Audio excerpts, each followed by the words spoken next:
조 전 장관도 일부를 공모했다. 유죄 심증을 처음부터 굉장히 강하게 가졌던 게 아닌가. 결과적으로 유죄는 얻었다고 하지만 검찰이 처음에 세웠던 살아있는 권력형 비리에 관한 수사와 재판은 아니었던 거죠. 그것과 별개로 검찰개혁은 계속 나아가야겠죠.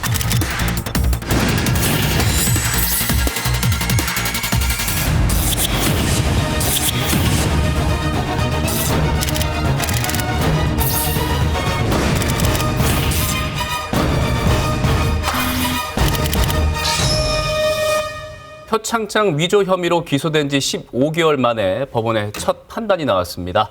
양지열 변호사와 함께 자세한 내용 짚어보겠습니다. 양 변호사 안녕하십니까? 네, 안녕하세요. 네, 정경심 교수의 1심 선고가 나왔는데 징역 4년 그리고 벌금이 5억 그리고 법정 구속까지 됐습니다. 기소된 내용으로 보면 이 혐의가 15가지인데 크게 보면 이제 3가지로 분류할 수 있다는 거 아니겠습니까? 그중에서 가장 치열하게 공방을 벌였던 부분이 동양대 표창장 부분 아니겠습니까? 네. 법원은 어떤 근거로 위조를 했다고 판단한 겁니까? 일단 이게 동양대에서 봉사를 했다라는 봉사상이었던 거거든요. 예. 표창장인데 법원이 봤었을 때는 조 전 장관, 정경심 교수의 이 자녀가 봉사활동을 한 적도 없고 예. 그리고 실제로 어떤 표창장을 주라고 위임을 받은 적도 없었다라는 겁니다. 예. 그 근거로 법원이 이 판단을 한 것들을 보면은 다른 어떤 표창장과 일련 번호라든가 기재 양식 같은 것도 다르고 그리고 사용됐던 인주 같은 것들도 달랐다라는 부분을 좀 지적을 하고 있습니다. 인주가 뭐랑 달랐다는 거예요? 인주가 기존에 다른 표창장에 찍혔던 것과는 다르다라고 하는데요. 판결문이 다 나온 건 아닙니다만 네.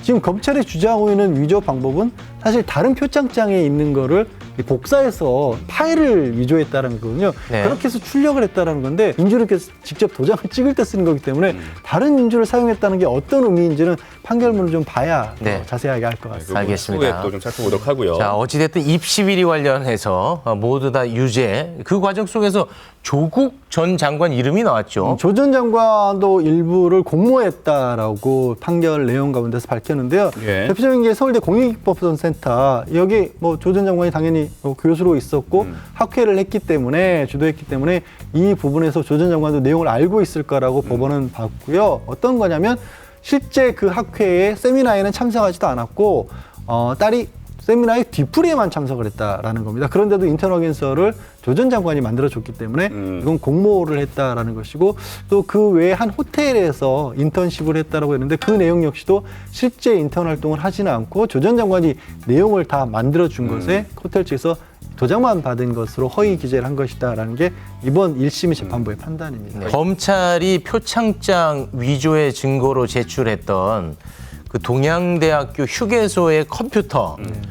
근데 이게 이제 그 정경심 교수 측에서는 증거 효력이 없다라고 주장을 했는데 재판부는 어떻게 판단했습니까? 또 압수수색을 할 때 당시에 조교가 이거 검찰에 가져가셔도 됩니다라고 줬기 때문에 소유자가 정경심 교수인데 왜 조교가 그걸 가져가도록 허락했기 때문에 불법적인 압수다라고 정 교수 측에서 주장을 했습니다. 네. 그런데 법원에서는 강제 수사가 아니라 임의로 제출한 것이다. 그렇기 조교가 임의로 때문에 제출한 거다. 영장에 기재가 안 돼 있었다 할지라도 하자가 되지 않는다라고 봤고요. 예. 컴퓨터의 내용이 무엇이는지 알려주지 않은 부분에 일부 절차 위법이 있는 건 사실인데 그런 이유로 아예 증거로 못 쓰게 된다라면 이 뭐 형사 사법 절차를 실현할 때 방해가 된다 그래서 위법은 있어도 그냥 쓰겠다라고 했습니다.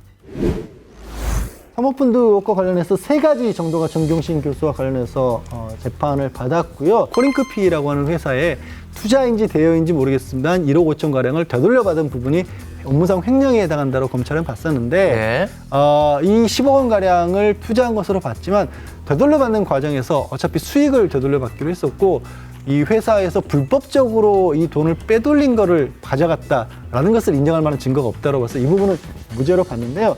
나머지 2개, 그러니까 이 어떻게 보면 고위공직자 민정수석 시절에 있었던 일이기 때문에 고위공직자는 직접적으로 주식 투자를 하면 안 되지 않습니까? 네. 이 가족자 역시 그거를 피해가기 위해서 차명으로 주식 투자를 했다라는 부분이 하나가 있고 오촌조코가 운영하는 회사와 관련된 회사에서 그 회사가 투자하는 회사에서 다른 사람을 알 수 없는 미공개의 정보를 이용해서 수익을 얻었다라는 부분 2개는 유죄로 인정을 받았습니다. 그러면 이제 증거인멸 관련한 부분인데요. 네. 코링크의 임직원들에게 동생과 관련된 자료를 삭제하도록 한 부분은 유죄가 됐고요. 네. 나머지 이제 그 당시 2019년도에 보고서를 작성하는 부분에 있어서는 명확하지 않다라고 해서 이유 무죄로서 무죄를 했는데 네. 재산관리인에게 증거 위조 은닉을 교사한 부분이 무죄로 나온 부분이 네. 조금 혼돈스러울 것 같은데요. 재산관리인은 유죄 이제 재산관리인은 유죄인 겁니다. 증거 인멸했다는 이유로. 원래 증거인멸의 증거는요, 다른 사람의 범죄의 증거를 인멸했을 때 유죄인 겁니다. 아. 자기가 자기 범죄의 증거를 인멸하는 거는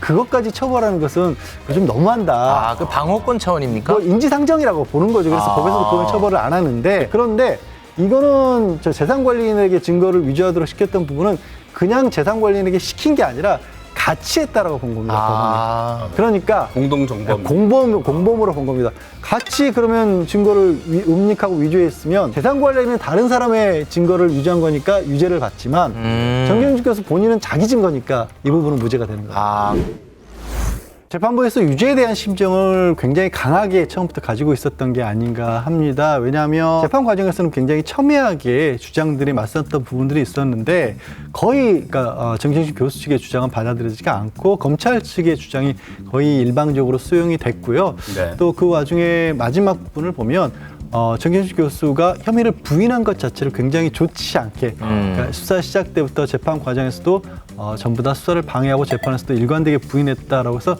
반성하지 않은 모습 자체를 굉장히 비난하고 있거든요.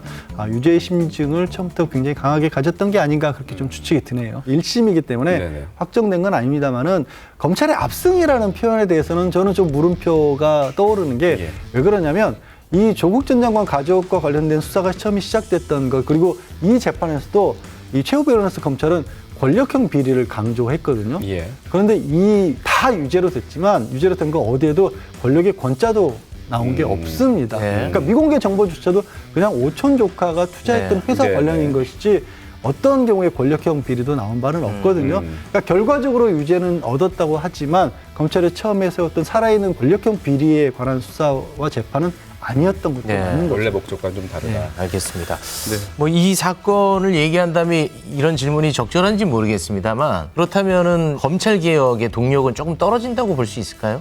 글쎄요, 검찰 개혁이 누군가의 어떤 갈등이라든가 어떤 사람에 대한 특별한 재판이라든가 지금도 뭐 윤석열 총장도 지금 징계를 놓고 재판을 시작했지만 그렇게 폭을 좁게 봐서는 안 된다라고 저는 봅니다.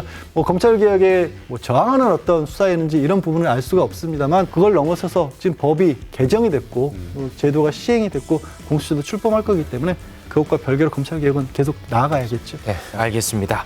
양지열 변호사 고맙습니다. Stay heavy.